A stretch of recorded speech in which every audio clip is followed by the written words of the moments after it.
Alright guys, welcome back to your 70th tutorial, and this tutorial really isn't a tutorial at all. We're just going to be running the program that we built in the last two tutorials, and I actually did check for errors in the last video, and this program is built perfectly. Who would have guessed? And so it's ready to run. So let me go ahead and press this build and run, and show you guys how it works. So the very first thing it does is pop up a menu, and it gives us a choice. Press 1 to print out plain items, 2 for helpful items, press 3 to print out harmful items, and whenever you want to quit the program, press 4. So let's go ahead and print out 1, and this is going to print out the items that have no effect on our character. So press 1, go ahead and hit enter, and it's going to print out chair, a shoe, and a pencil, all with 0 effect on our character. So now let's go ahead and let's skip down to 3 or something. Hit 3, enter, and it's going to print out ninja, meth, and a dirty needle. So now let's go ahead and print 2, and whenever we hit 2 to print out the helpful items, it's going to print out fruit, candy, and soda.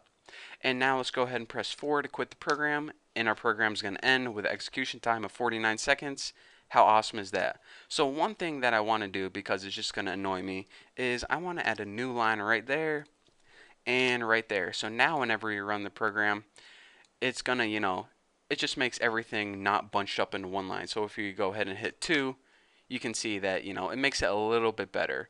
So again, there's a lot of different formatting things that we can do, but, I just want to make sure it wasn't bunched together. So 2 prints out all the helpful items. If I go ahead and, hit 3, it'll print out all the harmful items, yada, yada, yada. So basically, I wanted to show you guys that this program does indeed work. I wasn't BSing you.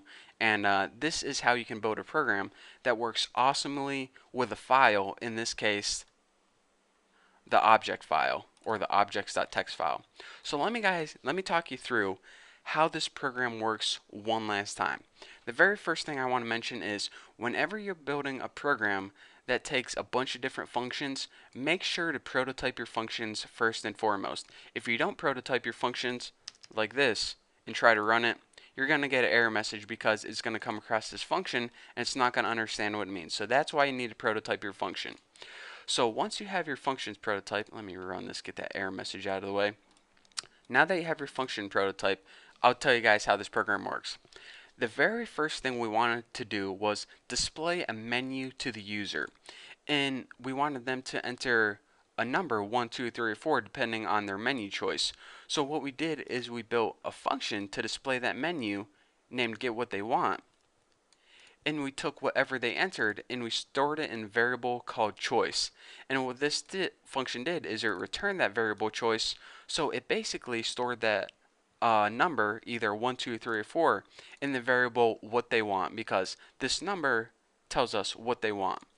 So after that, we took that number and we first made sure it wasn't equal to 4, because remember 4 means they want to quit the program. So whenever they entered 4, this while loop ended and the program quit. So what this while loop did is said, alright, if they enter any number besides 4, go ahead and run this code right here, because that means that they want something. If they enter 1, it means they want plain items, 2 helpful items, 3 harmful items. So I said, alright, test this variable if they enter 1, 2, or 3. If they entered 1, call this function in display items with the parameter 1.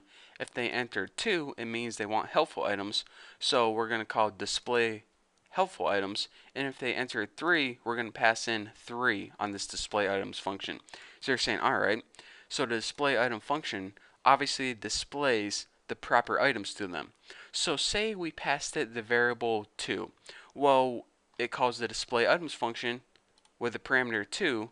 It basically scrolls down here and calls display items. Now remember, display items, it just prints out something on the screen. It doesn't give us any integers or strings back, so we made that void. Now whenever we passed in 1, 2, or 3, it treated that variable as x. So x was pretty much their choice, 1, 2, or 3. So the very first thing that we did in this function is we opened that file, because, all the crap that we needed was inside this file.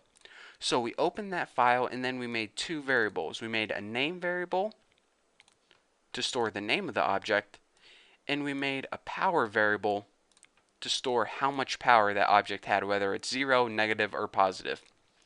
We then tested what choice they wanted. Remember, if x, which is now the choice, is equal to 1, then it means they want to display the items with no power, the plain items. Whenever they entered the number 2, it means they wanted to display the helpful items, and helpful items just had a power greater than 0, so that's why we printed out the objects with a power greater than 0. Whenever they entered the number 3, it means they wanted to display the harmful items, the items that hurt our character. So we said, alright, we're going to test this power variable, and any object with a power variable that's less than 0, go ahead and print it out. So that is how our program works, and here's what I'm going to ask one of you guys to do.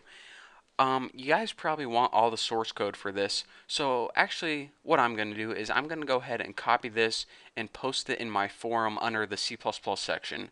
So if you guys want, just go ahead and sign up. Actually, you don't even need to sign up for my forum, but I would prefer you did. Sign up for my forum, go look in the C++ section, and I'll post all the source code here. So if you guys, are getting an error in your program whenever you're working along, you can just go ahead and copy my source code, and it's all there for you guys. So thank you guys for watching so much. Hopefully you understand how this program works. If you don't understand, then don't flip out. All you need to do is go ahead, look at the source code, and once you see it all together, you guys can understand how it's all pieced together. So again, one last time, this is how you build a program that works perfectly with a file just like this. And with that being said, I want to say this. In this tutorial, I showed you guys how to have the user, input a number and print out all the helpful items or harmful items. But whenever you're developing a game, instead of just printing it out on the screen, you would want, whenever your user comes across a helpful item to, make them get that much energy, or whenever your character comes across a harmful item, have them, take that much energy away from your character. Or whenever your character comes across an item like a building or a chair or a shoe, it has no effect on the character. So aside from printing it out, we would do something different in this line of code right here. But that's basically your very first glance at how games and programs work with files in a useful program.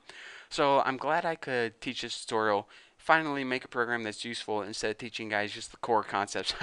I know a lot of you guys were complaining that I was just teaching you the concepts and you guys never really got to see how a program was put together. So hopefully here's a nice little look at how it works. So thank you guys for watching one last time. Thank you guys so much for subscribing, and I'm excited to move on to the next topic. So hopefully we're done working with files, at least for now. So thank you guys for watching, and I'll see you guys in the next video.